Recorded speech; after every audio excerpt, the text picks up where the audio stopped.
বন্ধুরা, আমার চ্যানেলে সবাইকে ভালোবাসা। আজ আমি একটি নতুন রেসিপি নিয়ে এসেছি। এই যে কারাইনা ছাতু।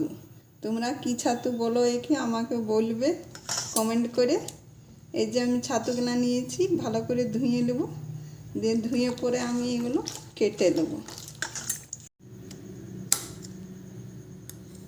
এই যে আমি এইভাবে কেটে নেব সবগুলো। এই পেছন দিকটা দু টুকরা করব আর সামনের দিকটা দু টুকরা করব। এইভাবে আমি সবগুলো কেটে নেব। ছাতু রান্না করার জন্য আমার পেঁয়াজ নেব। আমার 250 গ্রাম ছাতু আছে, এতে 200 গ্রাম আমি পেঁয়াজ নিয়েছি।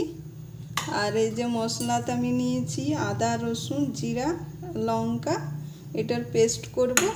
আর গ্রেভির জন্য আমাকে গোবিন্দভোগ চাল আমি একটু ভিজিয়ে রেখেছি, সেইটা পেস্ট করব। আর তার সঙ্গে গরম মশলা আছে, এলাচ, দারচিনি, লং, সব এগুলো আমি পেস্ট করে নেব। এই যে কড়াইটা গরম হয়ে গেছে, তেলটা আমি দিয়ে দিচ্ছি। আর এতে ফোড়নের জন্য আমি দেবো তেজপাতা। তেজপাতাটা দিয়ে দিলাম। এবার আমি পেঁয়াজগুলো দিয়ে ভেজে নেব।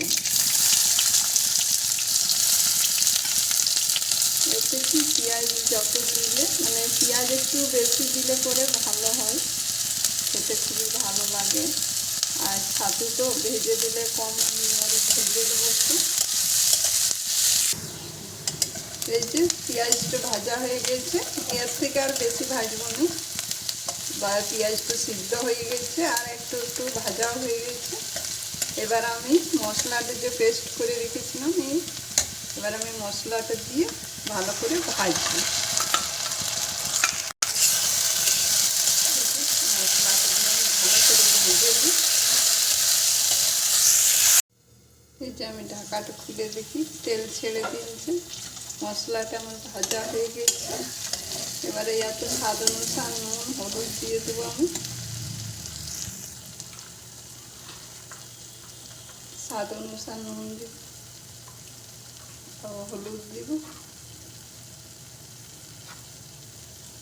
হলুদ দিয়ে এবার আমি আর একটু ভালো করে ভেজে নেব মশলাটা। একটু ঢাকা দিয়ে দিই, ঢাকা দিয়ে একটু ভেজে নিই। দুটো আমি এভাবে কেটে নিয়েছি, ডাঁটগুলো এক টুকরা করেছি, 2 টুকরা। আর এই যে মাথাগুলো, এইগুলো 2 টুকরা করেছি। এভাবে আমি কেটে নিয়েছি। এবার আমি দেখি, এই যে মশলাটা আমার ভাজা হয়ে গেছে, তেল ছেড়ে দিয়েছি। এবার আমি মাশরুমগুলো দিয়ে দেবো।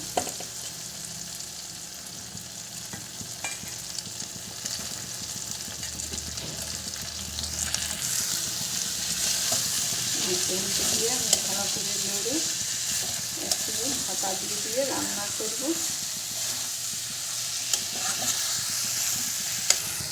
এই যে এভাবে নেড়ে আমি ঢাকা দিয়ে 10-15 মিনিট রান্না করব।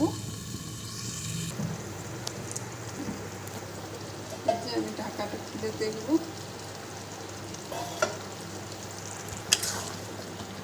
এই যে রান্নাটা কমপ্লিট হয়ে গেছে আমার। আমাকে জল দিতে হয় না, এই যে ছাতুগুলোতে যা জল বার হয়েছে ওতেই আমার গ্রেভি হয়ে গেছে। আর এবার আমি একটু ঘি দিয়ে পরিবেশন করব।